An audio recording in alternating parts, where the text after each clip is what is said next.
శక్తి కలిగిన ఘనుడైనటువంటి దేవదేవునికి వందనాలు తెలియచేస్తూ ఉన్నాను. ఆత్మీయులైనటువంటి మీ అందరికీ ప్రభు అయినటువంటి యేసుక్రీస్తు నామములో ప్రేమపూర్వకంగా హృదయపూర్వకంగా మీ అందరికీ కూడా వందనాలు తెలియచేస్తూ ఉన్నాను. మీరందరూ క్షేమంగా ఉన్నారని, అలాగే క్షేమంగా ఉండాలని దేవుని నామములో మీ కొరకు మేము ఎప్పుడూ ప్రార్థన చేస్తున్నాం. ఈ పరిచర్య కొరకు మీరు ప్రార్థన చేస్తున్నారని నమ్ముతున్నాం. అదేవిధంగా ప్రార్థన చేస్తూ ఈ పరిచర్యను, ఈ యూట్యూబ్ ఛానల్ని ప్రోత్సహిస్తూ అనేక మందికి పరిచయం చేస్తూ మీరు పొందినటువంటి మేలులు, అద్భుతాలు, మీ ఆత్మీయతను అనేక మందికి తెలియచేస్తూ అదేవిధంగా కామెంట్స్ రూపంగా తెలియచేసి దేవుని నామాన్ని మహిమపరచాల్సిందిగా నేను కోరుతూ ఉన్నాను. మరొక పర్యాయం మనందరము కలిసి దేవుని సన్నిధిని అనుభవించడానికి దేవుడిచ్చినటువంటి ఈ ఆధిక్యతను బట్టి దేవునికి వందనాలు తెలియచేస్తూ ఉన్నాను. ఈ అద్భుతమైనటువంటి సమయంలో మరి కొద్ది సమయం దేవుని మాటలను విందాం. ముందుగా తలలో ఉంచినట్లయితే, ప్రార్థనలో ఏకీవించినట్లయితే చిన్న ప్రార్థన చేసుకుందాం. మమ్మల్ని అతి మిక్కిలిగా ప్రేమిస్తున్నటువంటి జీవం కలిగిన దేవా, నీ పరిశుద్ధమైన నామమును బట్టి లెక్కలేని స్తోత్రాలు, స్తుతులు, వందనాలు. ఈ అద్భుతమైనటువంటి అవకాశాన్ని, సమయాన్ని మాకు ఇచ్చినందుకు వందనాలు. గతించిన దినాలన్నీ నీ రెక్కల చాటున సురక్షితంగా క్షేమంగా కాపాడి అనేకమైన ఇబ్బందికరమైన పరిస్థితుల నుంచి తప్పించి విడిపించి నేటికి మమ్మల్ని సజీవ లెక్కలో ఉంచి మరొకసారి నీ సన్నిధిని అనుభవించడానికి, నీతో గడపడానికి, నీ స్వరాన్ని వినడానికి మాకు ఇచ్చిన సమయాన్ని బట్టి కృతజ్ఞతలు నాయన. ఈ కార్యక్రమంలో పాల్గొన్న వారిని, ఏకీభవిస్తున్న వారిని, చూస్తున్న వారిని, వింటున్న వారిని ఆత్మీయమైనటువంటి లోతులలోనికి నడిపించండి, బలపరచండి, ధైర్యపరచండి, ముందుకు నడిపించండి. కృపచూపమని ప్రార్థన చేస్తూ యేసు నామములో ఈ ప్రార్థన అడుగుచున్నాము తండ్రి, ఆమెన్. ప్రియమైనటువంటి వారలారా, దేవుని యొక్క గ్రంథములో నుండి కొన్ని మాటలు మనం విందాం. అపోస్తలుడైనటువంటి పౌలు ఎఫెసీ సంఘానికి వ్రాసినటువంటి పత్రిక 5వ అధ్యాయము 15వ వచనం 16వ వచనంలో ఈ విధంగా వ్రాయబడి ఉంది. దినములు చెడ్డవి గనుక మీరు సమయమును పోనీయక సద్వినియోగము చేసుకొనుచు అజ్ఞానుల వలె కాక జ్ఞానుల వలె నడుచుకొనున్నట్లు జాగ్రత్తగా చూచుకొనుడి. ప్రియమైన వారలారా, బాధ్యతతో దేవుని పరిచర్య చేస్తున్నటువంటి అనేక సంఘములు కట్టినటువంటి ఆత్మీయుడైన భక్తుడైనటువంటి దేవుని సేవకుడైనటువంటి పౌలు గారు ఎంతో బాధ్యతతో ఆత్మీయ సంఘం ఎడల భారంతో ఈ యొక్క గ్రంథాన్ని రాస్తూ ఈ 5వ అధ్యాయం 15వ వచనంలో ఏ విధంగా సంఘాన్ని బలపరుస్తూ నిలవడానికి ప్రోత్సహిస్తున్నాడు అని అంటే ఆయన అంటున్నాడు, దినములు చెడ్డవి, దినములు చెడ్డవి. ప్రియమైన మిత్రులారా, దినములు చెడ్డవి అని అంటే దీని లోతైనటువంటి భావం మనం తెలుసుకోకపోతే కొంతమందికి జనరల్గా అర్థమవుతుంది. దినములు చెడ్డవి అని అంటే మంచి రోజులు కావని, లేకపోతే ఏదైనా ఒక శుభకార్యాన్ని, ఏదైనా కార్యక్రమాలను తలపెట్టడానికి, ప్రారంభించడానికి ఇవి సరైనటువంటి రోజులు కావని అర్థమవుతుంది. కానీ ఈ వాక్యం యొక్క ఉద్దేశం అది కాదు. దినములు చెడ్డవి అంటే ప్రియమైన మిత్రులారా, రోజులు, గడియలు, సమయము మారలేదు. కానీ గతించిన కాలములో ఏ విధంగా అయితే ఆ రోజులు, వారములు, గడియలు ఉన్నాయో ఇప్పుడు కూడా అలాగే ఉన్నాయి. కానీ ఏంటి చెడ్డవి అనంటే, మనుషుల యొక్క మనస్తత్వాలు మారుతూ, పరిస్థితులు మారిపోతూ ఉండటం వలన ఇప్పుడు పరిస్థితులన్నీ కూడా చెడ్డగా అయిపోయినాయి. ఉదాహరణకు కొన్ని విషయాలు మనం ఆలోచన చేస్తే, గతించినటువంటి కొన్ని సంవత్సరాల క్రితం, కొంతకాలం క్రితం బంధువుల మధ్య ప్రేమ చాలా ఆప్యాయంగా ఉండేది. కుటుంబ సభ్యుల మధ్య ఉన్న ప్రేమ చాలా అద్భుతంగా ఉండేది. ప్రారంభ దినాలలో బంధువులైన రక్త సంబంధులైన మనవాళ్ళు అనంటే చాలా ఆప్యాయంగా పలకరించుకొని, ఆప్యాయంగా కలుసుకొని, వారి కలయికలో కష్టసుఖాలను వారు షేర్ చేసుకొని, పంచుకొని, వారు ఒకరినొకరు బలపరుచుకొని, ఒకరినొకరు వాదార్చుకొని, భరోసానిచ్చుకొని, నాకింత కుటుంబం ఉంది, నేను పంచుకోగా నా బాధలు అర్థం చేసుకునే వాళ్ళు ఉన్నారని ధైర్యంతో ముందుకు వెళ్ళే పరిస్థితులు ఉండేవి. రక్త సంబంధుల మధ్య చూడాలనే తపన, ఒకరి దగ్గరికి ఒకరు రావాలనే తపన, వారు ఉండే స్థలాలకు మనం వెళ్ళాలనేటువంటి తపన.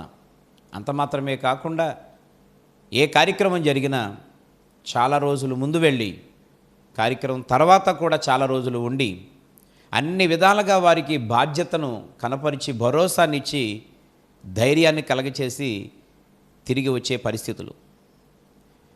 ప్రియమైన మిత్రులారా, ఇప్పుడు చూస్తే ఎంత దగ్గర బంధువులైనా, ఎంత మనకు కావలసిన వారైనా కరెక్ట్గా ఏ రోజైతే కార్యక్రమం జరుగుతుందో కనీసం ఆ రోజు కూడా మార్నింగ్ కాకుండా, ఉదయం కాకుండా సమయానికే ఆలస్యంగా వచ్చి వెంటనే మరలా కొన్ని నిమిషాలు కూడా అక్కడ వెయిట్ చేయకుండా తిరిగి వెళ్ళిపోతున్న పరిస్థితులు. అంటే ప్రియమైన మిత్రులారా, ఏమైపోయినాయి ఆ ఆప్యాయతలు, ఏమైపోయింది ఆ ప్రేమానురాగం అనంటే రాను రాను రాను రాను రోజులు గడిచే కొద్దీ అవన్నీ మంట కలిసిపోయినాయి. ఇంతకుముందు ప్రియులారా, ఒకరి బాధ ఎవరైనా చెప్తే ఆ బాధ పూర్తిగా విని అయ్యో అనేటువంటి మాటతో స్టార్ట్ చేసి వారిలోంచి కూడా ఆ వేదన వ్యక్తపరిచి ఆ బాధకు ఉపశమనం కలిగే విధంగా కొంత చేతలలోనూ మరికొంత మాటలలోనూ వారిని సహకరించేటువంటి వారిగా ఉండేవారు. ఆ బంధుత్వం, ఆ యొక్క రక్త సంబంధం అనేటువంటిది చాలా అద్భుతంగా ఉండేది. ఇప్పుడు ఈరోజు సొంతవారు, ఇంట్లో వారు కనబడిన వారు ఎవరోలాగా మనం పక్క నుంచి వెళ్ళిపోతూ ఉన్నాం. ఎప్పుడో బయట వారిని విశేషినట్లుగా మనం హాయ్ అని పలకరించి వెళ్ళిపోతున్న పరిస్థితులు. కానీ ప్రియమైన మిత్రులారా, దేవుని వాక్యం ద్వారా దేవుడు అంటున్నాడు, దినములు చెడ్డవి, పరిస్థితులు మారిపోయినాయి, మనుషులు మారిపోయారు. ఈ ప్రకృతిలో ఉండేటువంటి ఈ వాతావరణం అంతా కూడా ఈ మనిషి యొక్క ఆలోచన వలన కలుషితమైపోయింది కనుక ఈ దినములు చెడ్డవి గనుక ఆయన అంటున్నాడు, సమయమును పోనీయక సద్వినియోగము చేసుకోండి. ఈరోజు క్రైస్తవ జీవితంలోనే కాక సమయం విలువ తెలిసినటువంటి ప్రతి వారు కూడా తీసుకోవాల్సినటువంటి జాగ్రత్త ఏంటనంటే సమయమును సద్వినియోగం చేసుకోవాలి. ఈ భూమి మీద నిజమైనటువంటి జ్ఞానవంతుడు, నిజమైనటువంటి తెలివైనవాడు అభివృద్ధిలోకి రావడానికి ఒక అద్భుతమైనటువంటి సంసిద్ధతతో ఉన్నవాడు ఎవరు అనంటే సమయాన్ని సద్వినియోగం చేసుకునేవాడే. ఎవరికైనా ప్రియులారా, సేవకులకైనా, ఆత్మీయులకైనా, నాయకులకైనా, అధికారులకైనా, ఎవరికైనా సరే ఆఖరికి ఏ పని చేసుకునే వారికైనా సమయ పాలన అనేటువంటిది చాలా చాలా ప్రాముఖ్యం. ఈరోజు మనిషి జీవితంలో చేయగలిగి ఉండి కూడా, పొందేటువంటి అర్హత కలిగి ఉండి కూడా, చేయగలిగినటువంటి కెపాసిటీ కలిగి ఉండి కూడా, సమర్థత కలిగి కూడా ఈరోజు చాలా విషయాలు మనం పొందుకోలేకపోవడం గల కారణం ఏంటంటే సమయపాలన లేకపోవడం, సమయాన్ని వృధా చేయడం. అక్కడ చక్కని మాట ఆయన ఉపయోగించాడు, అజ్ఞానుల వలె కాక జ్ఞానుల వలె నడుచుకున్నట్లు జాగ్రత్తగా చూచుకొనుడి. అజ్ఞానుల వలె ఉండొద్దు అన్నాడు. ఎవరు అజ్ఞానులు అనంటే సమయం విలువ తెలుసుండి సమయాన్ని దుర్వినియోగం చేయకూడదని తెలిసి అదే విధంగా కొనసాగుతున్నవాడు అజ్ఞాని. సమయాన్ని వృధా చేసేవాళ్ళు అజ్ఞానులు. సమయాన్ని పాటించని వారు అజ్ఞానులు. పిల్లరా, ప్రస్తుత పరిస్థితులను బట్టి, దినముల యొక్క పరిస్థితిని బట్టి, సమాజంలో జరుగుతున్నటువంటి ఈ యొక్క వైఫల్యాలను బట్టి సమయాన్ని ఎట్టి పరిస్థితుల్లో వృధా చేయొద్దని దేవుడు సూటిగా ఈ సందర్భంగా నీతో మాట్లాడుతున్నాడు. దేవుని వాక్యం వింటున్న నా ప్రియ సహోదరి సహోదరుడా, నా ప్రియ స్నేహితులారా, ప్రభు నీతో సూటిగా మాట్లాడుతున్నాడు. ఈ వాక్యాన్ని వింటున్న నీవు సమయాన్ని ఎలాగా ఈరోజు దేవుని కొరకు వాడుతున్నావు? సమయాన్ని నీ జీవితం కొరకు ఎంత ప్రయోజనకరంగా దాన్ని ఉపయోగిస్తున్నావు? చాలామంది చెప్పే భయంకరమైన మాట ఏంటంటే టైం పాస్ అవ్వట్లేదు అనేటువంటి వాళ్ళు కొంతమంది ఉన్నారు. కొన్నిసార్లు ఈ పని ఎందుకు చేస్తున్నామని అడిగితే టైం పాస్ కోసం చేస్తున్నాను అని చెప్పేవాళ్ళు మరికొంతమంది ఉన్నారు. మరికొంతమంది ఏం చేయాలో తెలియక ఈ సమయాన్ని కాలవ్యాపన చేస్తున్నాను అని మాట్లాడేవారు ఉన్నారు. ప్రియమైన మిత్రులారా, సమయము అనేటువంటిది దేవుడు నియమించినది. సమయం అనేటువంటిది దేవునిది. దేవుడు మనకిచ్చిన సమయాన్ని పాస్ చేయడానికి దేవుడు మనల్ని ఏర్పాటు చేయలేదు. కాలవ్యాపన చేయడానికి దేవుడు మనల్ని ఏర్పాటు చేసుకోలేదు. ఈరోజు దేవుడు సమయం గురించి మాట్లాడుతూ అంటున్నాడు, పరిస్థితులు నేటి దినం నీకు అనుకూలంగా లేనటువంటి స్థితిలో ఉన్నాం. ఎక్కడ చూసినా మంచి అనేటువంటిది మంట కలిసిపోయింది. గౌరవం అనేటువంటిది పూర్తిగా పోయింది. గౌరవ మర్యాదలు, ఆప్యాయతలు ఇవన్నీ కూడా సర్వనాశనమైపోయినాయి పిల్లరా. సొంత మనుషుల మధ్యలో లేదు, కుటుంబంలో లేదు, అన్నదమ్ముల మధ్య, అక్క చెల్లెండ్ర మధ్య, తల్లిదండ్రులు బిడ్డల మధ్య, బంధువుల మధ్య, రక్త సంబంధుల మధ్య పూర్తిగా మంట కలిసిపోయిన పరిస్థితిలో మనం ఉన్నాం. నేటికైనా మనం మేలుకోకపోతే ఈ ఉన్నటువంటి ప్రేమలు కూడా, ఈ ఉన్నటువంటి ఆప్యాయతలు కూడా పూర్తిగా నాశనం అయిపోయిన తర్వాత భూమి మీద మనము ఎందుకు బ్రతకాలో, ఎవరి కోసం బ్రతకాలో, అసలు ఈ యొక్క పరిస్థితులు ఎక్కడికి దారి తీస్తున్నాయో అర్థం కానిటువంటి అంధకారంలోకి వెళ్ళిపోతాం. సమస్తాన్ని ఎరిగినటువంటి దేవుడు ఇప్పటికే చాలా ఆలస్యమైంది. మనం చాలా సమయాన్ని దుర్వినియోగం చేసాం. నిజంగా ఆ విషయంలో దేవునికి మనము లెక్క చెప్పవలసిన వారమై ఉన్నాం. లెక్క చెప్పవలసిన వారమై ఉన్నాం. ఆయన అంటున్నాడు, అజ్ఞానిగా ఉండొద్దు దయచేసి. ఎవరు అజ్ఞాని అనంటే సమయం యొక్క విలువను ఇంతవరకు నీకు తెలియకపోతే, సమయం యొక్క విలువను తెలిసిన తర్వాత కూడా దాన్ని అశ్రద్ధ చేసేవాడు అజ్ఞాని. దేవుడు అంటున్నాడు, ప్రేమతో మాట్లాడుతున్నాడు, నువ్వు అలాంటి అజ్ఞానివి కాక జ్ఞానము కలిగినటువంటి వ్యక్తి వలె నడుచుకున్నట్లుగా జాగ్రత్తగా చూచుకొనుడి. అంటే ప్రియమైన మిత్రులారా, ఇది మన చేతుల్లో ఉన్న పని. జ్ఞానులుగా ఉండునట్లు మీరు దానిని జాగ్రత్తగా చూచుకొనుడి. కనుక ఈరోజు మన యొక్క జీవితాన్ని సమయ పాలనతో మంచి స్థితిలోనికి నడిపించుకోవాల్సిన బాధ్యత మన మీద ఉంది. ఎందుకంటే ప్రియులారా, దేవుడు ఎందుకు బాధ్యతగా మాట్లాడుతున్నాడు అని అంటే, మనం చాలా విషయాలు మనకు తెలుసు, చాలా వాక్యాలు మనకు తెలుసు, చాలా పాటలు కూడా మనకు తెలుసు.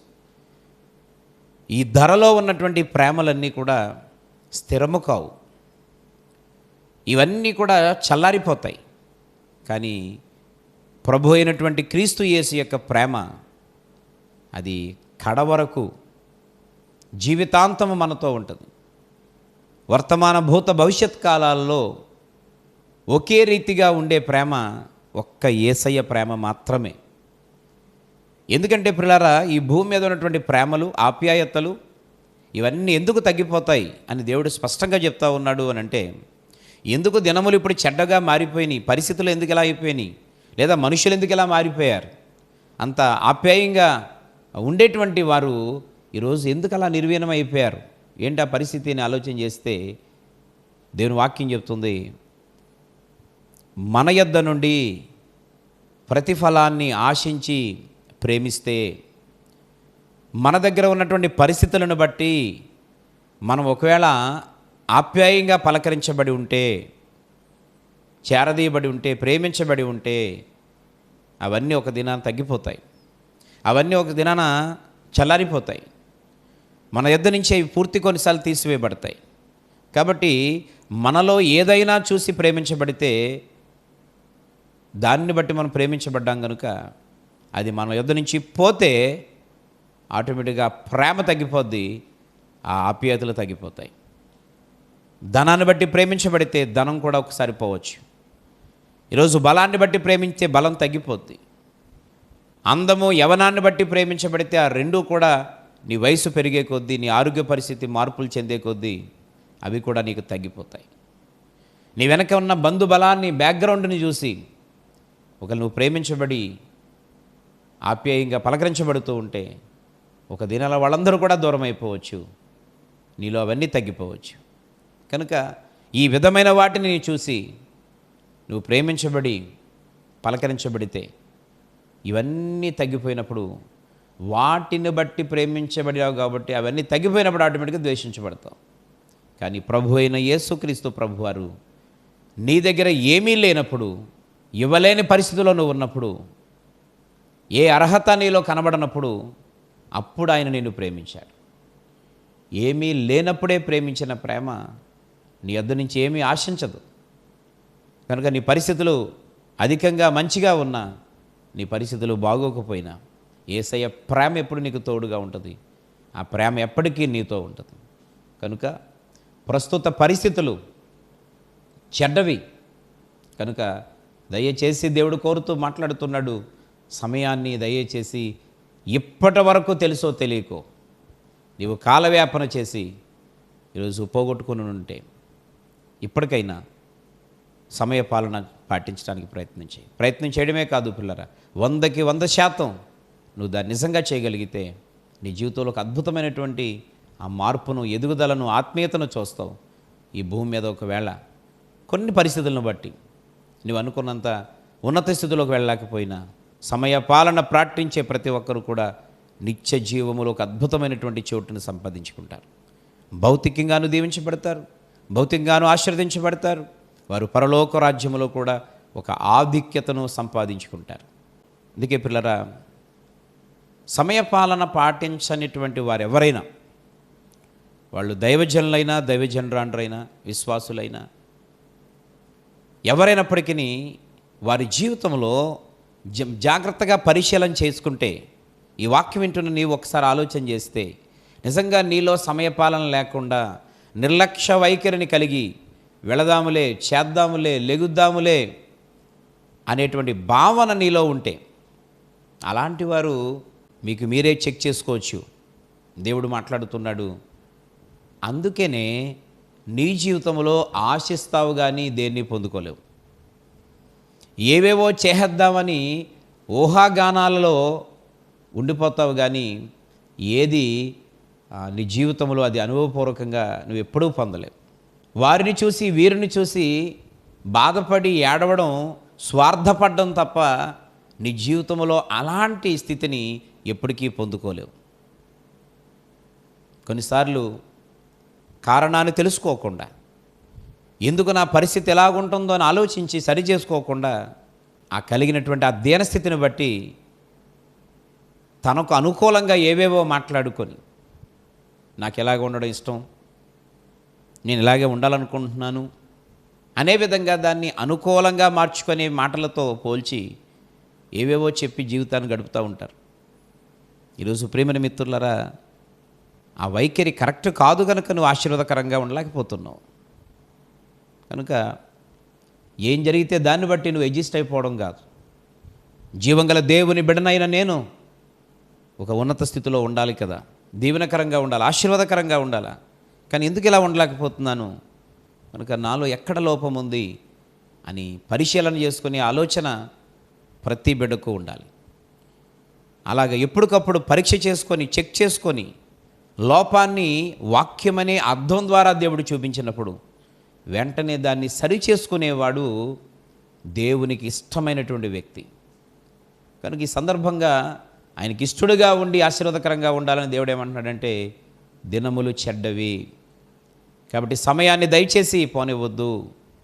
మీరు ఇవన్నీ తెలుసుకున్న తర్వాత కూడా నీవు జ్ఞానంగా ఉండాలి తప్ప నువ్వు అజ్ఞానిగా ఉండడానికి వీల్లేదు. కనుక మీరు జ్ఞానులుగా ఉండినట్లు, జ్ఞానులుగా నడుచుకున్నట్లు మీ ఆత్మీయతను జాగ్రత్తగా నడిపించుకోండి, జాగ్రత్తగా నడుచుకోండి. అంటే అది మన చేతుల్లో ఉంది. దేవునికి అప్పగించి నీవు సమయపాలన పాటించకుండా, సద్వినియోగం చేసుకోకుండా, దేవుని మాటకు లోబడకుండా, గాల్లో దీపం పెట్టి దేవుడా నీదే భారమని చేస్తే అది పద్ధతి కాదు, అది వాక్యానుసారం కాదు, అది క్రమం కాదు. క్రమాన్ని తప్పితే మనము అక్రమము చేయువారం అవుతాం. దేవుడు అంటాడు ఒక సందర్భంలో, అక్రమము చేయువారులారా నా యొద్ద నుంచి పొండి. క్రమాన్ని పాటిస్తే దేవుని దగ్గర చోటు ఉంటుంది. అక్రమంగా పోయేవారికి దేవుని దగ్గర చోటు లేదు. కనుక ఈ సందర్భంగా ప్రియమైన మిత్రులారా, మనము జ్ఞానుల వలె నడుచుకున్నట్లుగా జాగ్రత్తగా చూసుకోవాలని దేవుడు కోరుతూ ఉన్నాడు. మరొక మాటను మనం ఆలోచన చేస్తే, గలతీయులకు రాసినటువంటి పత్రిక 1వ అధ్యాయము 4వ వచనంలో ఈ విధంగా వ్రాయబడి ఉంది. మన తండ్రి అయిన దేవుని యొక్క చిత్త ప్రకారము క్రీస్తు మనలను ప్రస్తుతపు దుష్టకాలములో నుండి విడిపించవలెనని మన పాపముల నిమిత్తము తన్ను తాను అప్పగించుకొనెను. ప్రియమైనటువంటి మిత్రులారా, ఈ పౌలు గారు గలతీ సంఘానికి పత్రికను రాస్తూ ఈ వచన భాగంలో ఏమంటున్నారు అనంటే, ప్రస్తుతపు దుష్టకాలము అని అంటున్నాడు. మునుపటి భాగములో ఇవి చెడ్డ దినములు అని చాలా వివరంగా కొన్ని విషయాలు తెలియజేశాడు. ఇప్పుడు రెండవ మాటగా ఏమంటున్నాడంటే, ఈ ప్రస్తుతం మనం ఎక్కడున్నామంటే దుష్టకాలములో ఉన్నాము. ఈ ప్రస్తుతపు ఈ దుష్టకాలములో మనం ఉంటామని, ఈ జనరేషన్లో ఈ కాలమంతా దుష్టుని యొక్క చేతిలో ఉంటుందని, దుష్టుల యొక్క ఆధ్వర్యంలో, దుష్టుల యొక్క ఆలోచనలో నడిపించబడుతుందని పరమ తండ్రిని దేవాది దేవుడు ఎరిగినవాడై, ఈ జనరేషన్లో ఈ తరములో ఉన్న మనం అందరము నాశనమైపోయి నరకానికి వెళ్ళకూడదనేటువంటి ఆలోచనతో దేవుడు ఒక అద్భుతమైనటువంటి ప్రణాళికతో ఒక అద్భుతమైనటువంటి కార్యాన్ని దేవుడు చేశాడు. అది ఏంటి అనంటే, ఈ ప్రస్తుతపు దుష్టకాలములో నుండి మనలను విమోచించాలనే మనందరి యొక్క పాపముల నిమిత్తము ఆయన తనకు తాను అప్పగించుకున్నాడు. దేవుడు ఆనాడు తనకు తాను మన పాపముల కొరకు అప్పగించుకోకపోతే, ఈ ప్రస్తుతపు ఈ దుష్టకాలములో, అనగా ఈ దుష్టుని చేతిలో ఉన్నటువంటి ఈ యొక్క తరుణములో, ఈ దుష్టుల యొక్క ఆలోచన చొప్పున నడుస్తున్నటువంటి ఈ సమయంలో ఇప్పటికే మనందరము కూడా దుష్టులమైపోయి, దుష్ట సాంగత్యం వలన జీవితాలను, కుటుంబాలను నాశనం చేసుకొని ఈ పాటికి మనం మరవబడుదుమేమో, లేదా మరవబడి చనిపోయి నరకానికి వెళ్ళిపోయే పరిస్థితులు.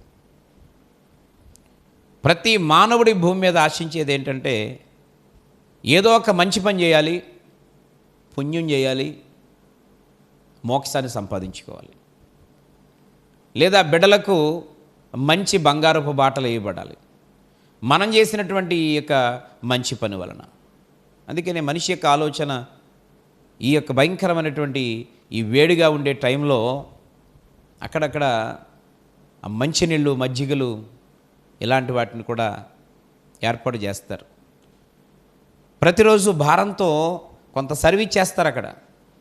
కారణం ఏంటంటే, మంచినీళ్ళు ఇచ్చైనా కొంచెం పుణ్యం సంపాదించుకుందాం, పేదలకు సహాయం చేసి కొంత పుణ్యం సంపాదించుకుందాం, ఆకలితో ఉన్నవాడికి అన్నం పెట్టి, వస్త్రం ఇచ్చి, ఆతిథ్యం ఇచ్చి, ఆదరించి, ఇలా ఏదో విధంగా కొన్ని మంచి కార్యక్రమాలు చేస్తే పుణ్యం వస్తుంది, ఈ పుణ్యం మనలను మోక్షాన్ని తీసుకుని వెళుతుంది అని. ఈరోజు దైవ చిత్తానుసారమైనటువంటి నడిపింపులో నువ్వు నడవకుండా ఈ లోకంలో ఏ కార్యక్రమాలు చేసినా, అనగా ప్రభు అయినటువంటి యేసుక్రీస్తు వారు నీ కొరకు నా కొరకు చిందించిన రక్తములో కడగబడకుండా, నువ్వు మోక్షానికి వెళ్ళాలంటే అది సాధ్యం కాదని ఈ వాక్యం ద్వారా దేవుడు చాలా స్పష్టంగా తెలియచేస్తూ ఉన్నాడు. కనుక ప్రియమైన మిత్రులారా, ఈ దుష్టకాలములో నుండి మనం విడిపించడానికే ప్రభు అయిన యేసయ్య మన కొరకు తన జీవితాన్ని అర్పించేశాడు. కాబట్టి ఇది దుష్టుని యొక్క చేతిలో నడిపించబడుతున్నటువంటి కాలం.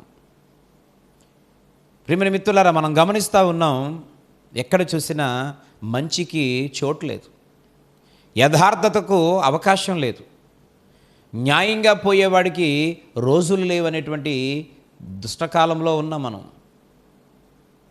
కనుక ఈ పరిస్థితి నుంచి మనం తప్పించబడాలి. అందుకని 1వ కీర్తన 1వ వచనంలో అంటాడు కదా, దుష్టుల ఆలోచన చొప్పున నడవద్దు అని. ఎవరు దుష్టులు అనంటే వారు ప్రత్యేకంగా ఒక స్థలంలో ఉండరు, కానీ దేవుని వాక్యమును వినక, వాక్యానుసారముగా జీవించక, వారు సొంత ఆలోచనలతో నడుస్తూ, సమయాన్ని దుర్వినియోగం చేస్తూ, వారికి తోచినట్టుగా నచ్చినట్టుగా జీవిస్తూ, దేవునికి వ్యతిరేకమైన ఆలోచనలు కలగజేసే ప్రతి వారు కూడా దుష్టులే. అలాంటి దుష్టుల ఆలోచన చొప్పున నడవద్దు అంటున్నాడు ఆయన. ఎందుకంటే రెండవది ఆయన అన్నాడు, ఇది ఏ కాలము అంటే ప్రస్తుతం దుష్టకాలంలో మనం ఉన్నాం. దుష్టుని యొక్క ఆలోచన ప్రకారంగా నడిచే కాలంలో ఉన్నాం. దుష్టులు చెలరేగిపోయేటువంటి పరిస్థితుల్లో మనం ఉన్నాం. ఏ మాట విన్నా దుష్ట సంబంధించినటువంటి ఆలోచనలే, అంటే చెడిపోయేటువంటి ఆలోచనలే, జీవితాలు పాడైపోయేటువంటి సలహాలే. ఏ విధంగా ప్రోత్సహించిన చెడు వ్యసనాలను, భయంకరమైనటువంటి వాటిని అలవాటు చేసుకున్నటువంటి ఆ ప్రోత్సాహమే. కనుక ఈ భయంకరమైనటువంటి ఈ దుష్టకాలములో నుండి నేను విడిపించబడాలని దేవుడు కోరుతూ ఉన్నాడు.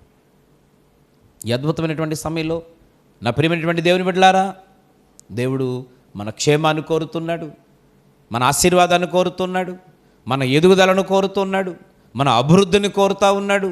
నీలో ఒక మంచి స్థితిని చూసి దేవుడు సంతోషించాలని ఆశపడుతూ ఉన్నాడు. అందుకనే మన జీవితంలో కొన్ని మార్పులు తీసుకుని రావాలనేటువంటిది ఈ సమయంలో దేవుని ఉద్దేశం. దేవుని మాటకు లోబడేవారిగా ఉందాం. భయంకరమైనటువంటి చెడ్డ దినాలను మనము చూసుకొని దానికి అనుగుణంగా పోతూ సమయ పాలన చేసుకుంటూ ముందుకు వెళ్ళాలి. రెండోది ప్రియమైన మిత్రులారా, ప్రస్తుతం మనం దుష్టకాలంలో ఉన్నాం. ఈ దుష్టుని చేతిలో పడిపోకుండా, పతనమైపోకుండా, ఆ ఉన్నటువంటి ఆత్మీయతను జాగ్రత్తగా నిలబెట్టుకొని కాపాడుకుంటూ మనకు ముందుకు వెళ్ళాల్సిన అవసరత చాలా ఉంది అని ఈ సందర్భంగా దేవుడు జ్ఞాపకం చేస్తూ ఉన్నాడు. మరొక మాటను మనం చూస్తే ఆమోసు గ్రంథము 5వ అధ్యాయము 13వ వచనం. 5వ అధ్యాయం 13వ వచనం. ఇది చెడు కాలము గనుక ఈ కాలమున బుద్ధిమంతుడు ఓరకుండును. ఇక్కడ ప్రవక్త అయినటువంటి ఆమోసు ద్వారా దేవుడు తెలియజేస్తున్న అద్భుతమైన మాట ఏంటంటే, ఇది 3వది అంటున్నాడు, ఇది చెడు కాలము, ఇది చెడు కాలము. ప్రియమైన మిత్రులారా, ఈ సమాజంలో మనం చూస్తున్నప్పుడు చెడు చేసేవాళ్ళే ఎక్కువ ఉన్నారు, చెడును ప్రోత్సహించేవారే ఎక్కువగా ఉన్నారు. ఎక్కడైనా ఒక మంచి కార్యక్రమం జరుగుతుంటే ఆటంకపరుస్తారు, అభ్యంతరాలు కలగజేస్తారు, దాన్ని ఏదో విధంగా ఆపేయాలని విశ్వ ప్రయత్నాలు చేస్తారు. కానీ ఒక చెడు జరుగుతున్న స్థలాలు ఈరోజు ప్రియులారా ప్రోత్సహించబడతా ఉన్నాయి. ఈరోజు మనుషులు ప్రోత్సహిస్తూ ఉన్నారు, నాయకులు ప్రోత్సహిస్తూ ఉన్నారు, అధికారులు కూడా ప్రోత్సహిస్తూ ఉన్నారు. కాబట్టి దేవుడు అంటున్నాడు, ఇది చెడు కాలం. అంటే మంచికి ఎక్కడా కూడా తావు లేదు, మంచికి ఎక్కడా కూడా స్థలము లేదు, మంచి కార్యక్రమాలకు ప్రోత్సాహం లేదు, మంచి పనిని గుర్తించేవారు లేరు. ఇలాంటి భయంకరమైనటువంటి చెడు కాలంలో మనం ఇప్పుడు బ్రతుకుతూ ఉన్నాం. దేవుడు అంటున్నాడు, ఇది చెడు కాలము గనుక బుద్ధిమంతుడైతే ఓరకుండును. ఈ చెడు కాలంలో మరి మనం ఏం చేయాలి అని దేవుడు మాట్లాడుతున్నాడు అని అంటే, ఈ చెడు కాలము గనుక ఈ కాలమున బుద్ధిమంతుడు ఓరకుండును. ప్రియమైనటువంటి మిత్రులారా, బుద్ధిమంతుడైతే ఓరకుండును అనగా ఆ లోకము వెళుతున్నటువంటి పరిస్థితులు, లోకము నడుస్తున్నటువంటి స్థితిలో బుద్ధిమంతుడు నడవడు. ఎవరు బుద్ధిమంతులు అనంటే పరిస్థితులు మారిపోతూ ఉన్నా, లేదు ఈ సందర్భంగా మనం విన్నటువంటి మాటలు, ఒకటి దినములు చెడ్డవన్నారు, రెండవది ప్రస్తుతం ఇది దుష్టకాలం అన్నారు ఆయన, ఇది మూడవది చెడు కాలం అన్నారు ఆయన. ఇలాంటి పరిస్థితులను దృష్టిలో పెట్టుకొని దాని వైపు చూడక ఆత్మ సంబంధమైనటువంటి జ్ఞానముతో ఇలాంటి వాక్యముల చేత సరిచేసుకొని దాని నుంచి దూరంగా ఉండేవాడు బుద్ధిమంతుడు. బుద్ధిమంతుడైతే ఊరకుంటాడు, మౌనంగా ఉంటాడు. ప్రియమైన మిత్రులారా, ప్రస్తుతం ఉండే సమాజంలో నిజంగా ఎవరు దేవునికి ఇష్టమైన బుద్ధిమంతులు అని అంటే, ఈ లోకములో ఉండే బురదను అంటించుకోకుండా, ఈ లోకములో ఉండే మలినమును తాకకుండా, ఈ లోకంలో జరుగుతున్నటువంటి అరాచకాలు అన్యాయాల వైపు దృష్టి పెట్టకుండా, వాటి వినే ప్రయత్నం కూడా చేయకుండా, చూసే ప్రయత్నం చేయకుండా మౌనంగా ఉండి నీకు తెలిసిన నీతో మాట్లాడుతున్న దైవవాక్యాన్ని జాగ్రత్తగా నీ హృదయంలో భద్రపరుచుకొని, లోపాలుంటే సరి చేసుకొని, దైవ చిత్తానుసారంగా నడుస్తూ దేవునితో గడుపుతూ నీకు ఇచ్చిన పని, నీకు ఇచ్చిన ఉద్యోగం, నీకు ఇచ్చిన వ్యాపారం, నీకు ఇచ్చినటువంటి ఆ బాధ్యతలను నిర్వర్తిస్తూ, అనగా నీకు అప్పగించబడినటువంటి పనిలో న్యాయం చేస్తూ మిగతా సమయాన్ని దేవునితో గడుపుతూ జీవితాన్ని గడిపేవాడు నిజమైన అసలైన బుద్ధిమంతుడు. అలాంటి వానికి దేవుని యొక్క కృప ఎప్పుడు కూడా తోడుగా ఉంటుంది. దేవుని సహాయం ఎప్పుడు వారికి వెన్నంటి ఉంటుంది. దేవుడు ఎప్పుడు కూడా అలాంటి వారితో కూడా వస్తాడు, కూడా ఉంటాడు. ఎందుకంటే ప్రియులారా, ఈ చివరి దినాలలో పాడైపోతూ ఉంటే పాడైపోతున్నారనే వాళ్ళని చూసాం, పాడైపోవడానికి ప్రోత్సహించే వారిని చూసాం, పాడైపోయాడని ఎగతాళి చేసేవారిని చూసాం. కానీ ప్రభు అయిన యేసుక్రీస్తు ఎంత బాధ్యత కలిగినటువంటి దేవుడు అని అంటే పిల్లరా, అలా అవ్వకూడదనేటువంటిది ఆలోచన దేవుంది. ఏదేమైనా పరిస్థితుల నుంచి విడిపించబడాలనేటువంటిది దేవుని యొక్క ఆలోచన. ఇంత బాధ్యత కలిగిన దేవుని యొక్క మాటను నిర్లక్ష్యం చేస్తే నీకు మరొకసారి నీ కొరకు బాధ్యత తీసుకునే వాళ్ళు ఎవరుంటారు? నీ కొరకు భారంతో మాట్లాడే వాళ్ళు ఎవరుంటారు? నీ కొరకు ప్రత్యేకమైన శ్రద్ధ తీసుకునే వాళ్ళు ఎవరుంటారు? నీకు ఒక విషయం తెలుసు, నీ కొరకు నీ సొంత వాళ్ళే ఎక్కువగా శ్రద్ధ తీసుకోరు. ఈరోజు ఇంటిలో అన్ని విధాలుగా పోషిస్తూ సంపాదించి కుటుంబ యజమానిగా ఉన్నటువంటి వ్యక్తిగా నీ ఉంటే, నీ కష్టార్జితాన్ని తింటున్నవారు, అనుభవిస్తున్నవారే నిన్ను పట్టించుకోలేని పరిస్థితి. ఆ ఇంట్లో ఒక స్త్రీగా, యజమానురాలుగా ఉంటూ అన్ని విషయాల్లో బాధ్యత కలిగి జాగ్రత్తగా చూసుకుంటూ అందరికీ అన్ని విధాలుగా చేసి పెట్టేటువంటి నిన్ను ఒక రోజున వాళ్ళు కూడా పట్టించుకోలేని పరిస్థితులు ఉంటున్నాయి. పిల్లలు చక్కగా ఉండి ఆత్మీయంగా దైవికంగా ఎదుగుతూ తల్లిదండ్రుల మాటకు లోబడిన కొన్ని సమయాలలో ఆ పిల్లలుగా ఉంటున్న నీవు, ఒక కుమారుడుగా కుమార్తెగా ఉన్న నిన్ను ఆ తల్లిదండ్రులు పట్టించుకోలేని పరిస్థితి. ఈరోజు అన్నదమ్ములుగా, అక్క చెల్లెండ్రుగా, బంధుమిత్రులుగా ఈరోజు అనేక మంది మనం కలిగి ఉన్నాం. కొన్నిసార్లు వారి కోసం నువ్వు ఎంతో ఉపయోగపడ్డావు, వారి కోసం ఎంతో సేవ చేసిన రోజులు ఉన్నాయి. నీ దగ్గర ఉన్నటువంటి డబ్బులన్నీ కూడా ఖర్చు పెట్టిన రోజులు ఉన్నాయి. నీ బలమంతా, నీ జ్ఞానమంతా, నీ సమయమంతా గడిపిన రోజులు ఉన్నాయి. కానీ అదే పరిస్థితి నీకు ఒక్కసారి ఎదురైనప్పుడు నీ వైపు చూసేటువంటి నాదుడు, నీ సహాయం చేసేవాళ్ళు ఒక్కరు కూడా లేరు. అంత భయంకరమైనటువంటి పరిస్థితులను మనము అనుభవిస్తూ ఉన్నాం. అలాంటి రోజుల్లో మనము ఈరోజు జీవించాల్సిన పరిస్థితి ఉంది ప్రియమైన మిత్రులారా. కనుక ఇలాంటి పరిస్థితుల్లో నీ కొరకు ఒక ఆలోచన కలిగి కొన్ని విషయాలను నీకు తెలియచేసి సరిచేయాలనేటువంటి బాధ్యత కలిగిన దేవుని మాటను దయచేసి కొట్టివేయొద్దని ఈ సందర్భంగా దేవుడు మాట్లాడుతున్నాడు. కనుక చివరిగా ఒక్క మాట మనం ఆలోచన చేస్తే, ఎఫెసీ పత్రికలోనే 5వ అధ్యాయము 1వ వచనం, కావున మీరు ప్రియులైన పిల్లల వలె దేవుని పోలి నడుచుకొనుడి.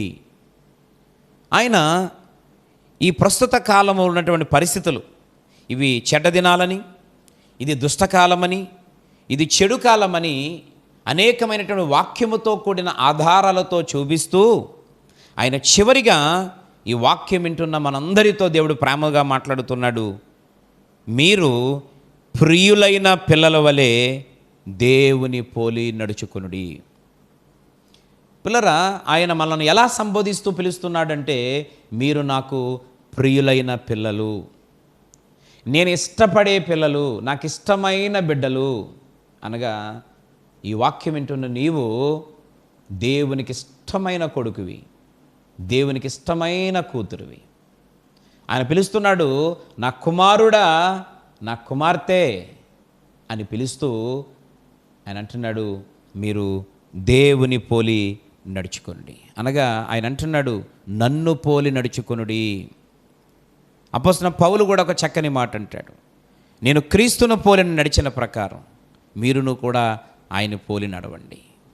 ఈరోజు ప్రియమైన మిత్రులారా, ఆ పౌలు గారు అంటారు, నేను ప్రభు అయిన యేసుక్రీస్తు వారిని చూస్తున్నాను, ఆయన పోలే నడవాలని ఆశపడుతున్నాను. ఈరోజు మనుషులమైన మనం కొన్నిసార్లు మాట్లాడే చిన్న పొరపాటు మాట ఏంటంటే, భూమి మీద ఉన్న కొంతమంది వ్యక్తులను మనం చూసి వారిని పోలి మనం నడుచుకుంటాం. ఈరోజు వారు ఎంత చక్కగా నడిచిన వారు మానవులు కనుక కొన్నిసార్లు దారి తప్పిపోయే పరిస్థితులు ఉంటుంది. మనం అదే మార్గాన్ని ఎంచుకుంటే వారు పడిపోతే మనం పడిపోయే అవకాశం ఉంటుంది, వారు నిలబడితే మనం నిలబడే అవకాశం ఉంటుంది. అందుకే నేను ఎవరిని నిరుత్సాహపరచట్లేదు, కానీ మనందరము కలిసి ఆయన అంటున్నాడు, మీరు నన్ను పోలి నడవమని దేవుడే చెప్తున్నాడు. మీరు ఏ మనిషిని పోలి నడవద్దు, మీరు నన్ను పోలి నడవండి. కాబట్టి యేసయ్య యొక్క పోలికలు, యేసయ్య యొక్క సారూప్యం, యేసయ్య యొక్క ఆ రూపం మనలో ఉండేలాగా మనం సరిచేసుకోగలిగితే, పిల్లరా, ఆ తర్వాత వచ్చిన భాగంలో ఉంది, క్రీస్తు మిమ్మలను ప్రేమించి పరిమళ వాసనగా ఉండుటకు మన కొరకు తన్ను తాను దేవునికి అర్పణముగాను బలిగాను అర్పించుకొనెను, అలాగుననే మీరును ప్రేమ కలిగి నడుచుకొనుడి.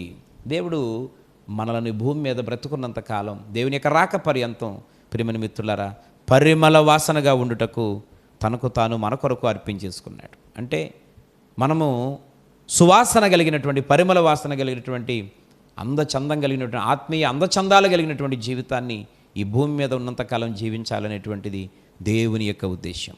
కనుక ఆ పరిమళ వాసనగా ఉండాలని, ఆశీర్వాదకరంగా ఉండాలని, దీవెనకరంగా ఉండాలని, కుటుంబాలు చాలా సంతోషంగా ఉండాలని ఈ యొక్క భయంకరమైనటువంటి ఈ యొక్క చెడు కాలము, ఈ దుష్టకాలము, ఈ చెడ్డ దినములలోంచి మనం విడిపించబడి ఒక అద్భుతమైన స్థితిలో ఉండాలని, ప్రియులైన పిల్లలుగా ఉండాలని దేవుడు కోరుకుంటూ ఉన్నాడు. కనుక ఆ మాటలు హృదయాల్లో భద్రపరుచుకొని మనం సరిచేసుకుందాం, లోబడదాం. దేవుని పాదాల దగ్గర పిల్లరా, దేవునికి అయిష్టమైన వాటిని విడిచిపెట్టి దైవ చిత్తానుసారంగా జీవించి దేవునికి ఇష్టమైన బిడ్డలుగా ముందుకు సాగిపోదాం. దేవుడి అద్భుతమైన మాటలు మనందరి వెనుకల్లో పరిశుద్ధాత్మ దేవుడు దీవించి ఆశీర్వదించును గాక. ఆమేన్. అందరూ తలలు వంచండి, ప్రార్థనలో ఏకీవించండి, ప్రార్థన చేద్దాం. మమ్మల్ని అతి మిక్కిలుగా ప్రేమిస్తున్నటువంటి జీవం కలిగిన పరమ తండ్రి, నీ పరిశుద్ధ నామాన్ని బట్టి స్తోత్రాలు. ఈ అద్భుతమైనటువంటి సమయంలో నీ యొక్క జీవ గ్రంథములో నుండి శ్రేష్టమైన అద్భుతమైనటువంటి కొంత వాక్యం ద్వారా మీరు మాతో మాట్లాడారు. అయ్యా, మీరు మమ్మల్ని ప్రేమిస్తూ ఉన్నారు, మేము మీకు అవసరం. అందుకనే ప్రభువా, మా కొరకు మీ ప్రాణాన్ని సహితం ధారపోసేశారు ప్రభువా. అయ్యా, మేము ఎందుకు మీకు అవసరం? మాలో ఏముంది? ఏం లేదు, ఏమి ఇవ్వగలం? కానీ సమాజం మమ్మల్ని ప్రేమించాలన్నా, గుర్తించాలన్నా మా యొద్ద నుంచి ప్రతిఫలాన్ని ఆశించకుండా, స్వార్థము లేకుండా ఎవరు మమ్మల్ని గుర్తించరు. కానీ ఎంత గొప్ప దేవుడవు నాయన, ఏ యోగ్యత, ఏ అర్హత లేనటువంటి రక్తమైన స్థితిలో ఉన్న మమ్మలను ఉన్నత స్థితిలోనికి నడిపించి ఎట్టకేకలకు నీ సన్నిధిలో చేరి నిత్య జీవం వెళ్ళాలనేటువంటి అద్భుతమైనటువంటి ప్రేమ బాధ్యతను కలిగిన ఆయన ఈ సమయంలో మీరు మాతో మాట్లాడారు. అవును, నిజంగా పరిస్థితులు, దినములు చెడ్డవే. దుష్టకాలంలో మేము ఉన్నాం, చెడు కాలంలో మేము సంచరిస్తూ ఉన్నాం. ఈ భయంకరమైన పరిస్థితుల మధ్య, ఈ మలినమైపోయినటువంటి యొక్క సమాజంలో అయ్యా, ప్రతి ఒక్క వ్యక్తి నీటిలోంచి, బురదలోంచి, మట్టిలోంచి తీయబడిన ముచ్చువలే ఉండాలని, విలువ కలిగినటువంటి అద్భుతమైనటువంటి జీవితాలను కలిగి ముందుకు సాగాలనేటువంటి భారంతో, బాధ్యతతో మీరు మా కొరకు మీ విలువైన జీవితాన్ని అర్పించేసుకొని త్యాగమైపోయి బలైపోయి ఈరోజు నాయన మాలో విమోచన మీరు ఎదురు చూస్తూ ఉన్నారు, కోరుతూ ఉన్నారు. మీ ఉద్దేశాన్ని నెరవేర్చడానికి మీ సహాయం మాకు తోడుగా ఉంచండి. ఈ మాటలు, ఈ వాక్యం ప్రతి జీవితాన్ని, ప్రతి కుటుంబాన్ని, ప్రతి బిడ్డను సరిచేయబడేటువంటి విధంగా మీ సహాయమును అంటే శక్తిని దయచేయమని ప్రార్థన చేస్తున్నాను. ఈ ప్రార్థనలో ఏకీవించి ఈ వాక్యాన్ని బట్టి ఇప్పుడే తండ్రి నాయన ఇంతవరకు తెలియక ఓ ప్రభ అజ్ఞానంలో ఉంటే ఈ వాక్యము విన్న తర్వాత, అర్థం చేసుకున్న తర్వాత జ్ఞానముగా ఉండి నడుచుటకు సిద్ధపడేటువంటి వారిగా వీరందరినీ కూడా మీరు సిద్ధపరచండి. ప్రభువానికి స్తోత్రాలు. సహాయం చేయమని ప్రార్థన చేస్తున్నాను. ఆత్మీయంగా ముందుకు నడిపించండి. ఈ పరిచర్యను వీరు ప్రోత్సహిస్తూ ఉన్నారు, సాక్షులుగా వాడబడతా ఉన్నారు, అనేక మందికి పరిచయం చేస్తూ ఉన్నారు. ఈ పరిచర్య ద్వారా ఆత్మీయంగా, వ్యక్తిగతంగా బలపడమే కాకుండా, కుటుంబాలు బలపడమే కాకుండా అనేక మందిని బలపరిచే కృపాటి దీవెన దయచేయండి. ఎవరైతే బలహీనంగా ఉన్నారో ఇప్పుడే వారికి ఉన్నటువంటి శారీరక బలహీనతల నుండి శాశ్వతమైన స్వస్థత దయచేయండి, మానసిక ప్రశాంతత దయచేయండి, నెమ్మది దయచేయండి. వారి ఆలోచనలు, వారి ఉద్దేశాలు అవన్నీ నీ కృపలో నెరవేర్చండి. ఇంతవరకు ప్రభా పరీక్షలు రాసిన బిడ్డలు అద్భుతంగా పాస్ అవ్వడానికి కృపనిచ్చారు. ఇంకా ఎందరికైతే రిజల్ట్స్ రావాల్సి ఉందో ఆ విషయాల్లో కూడా గొప్ప కార్యాన్ని చేసి వారందరూ ఒక అద్భుతమైనటువంటి సాక్షులుగా నిలబడి మరింత ఉన్నతమైన తరగతుల్లో ముందుకు వెళ్ళడానికి సహాయం చేయండి. ఉద్యోగాల కొరకు ప్రయత్నం చేస్తున్న వారి కొరకు ప్రత్యేకంగా ప్రార్థన చేస్తూ ఉన్నాం. ఒక అద్భుతమైనటువంటి కార్యములు వారి జీవితంలో చేసి ఒక అద్భుతమైనటువంటి ఉద్యోగాలు బిడ్డలకు దయచేయండి నాయన. వారి జీవితాల్లో ఏమైతే కొరత అని బాధపడుతూ వేదన చెందుతున్నారో అవన్నీ కూడా మీరు దయచేసి సహాయం చేయమని కోరుతూ ఈ పరిచర్యను నానాటికి దీవించి ముందుకు నడిపించండి. ఏకీవిస్తున్న ఈ యొక్క బిడ్డలందరిపై నీ కృపాని సన్నిధి ఉంచుమని మహిమయు ఘనతయు మీకే చెల్లిస్తూ యేసు నామములో ఈ ప్రార్థన అడిగి వేడుచున్నాము తండ్రి. ఆమేన్, ఆమేన్. మీ అందరికీ శక్తి కలిగినటువంటి దేవుని నామములో మరొకసారి దేవుని సేవకునిగా హృదయపూర్వకంగా మీ అందరికీ వందనాలు తెలియజేస్తున్నాను. దేవుడు మిమ్మలను, మీ కుటుంబములను బహుగా దీవించి ఆశీర్వదించునుగాక. ఆమేన్.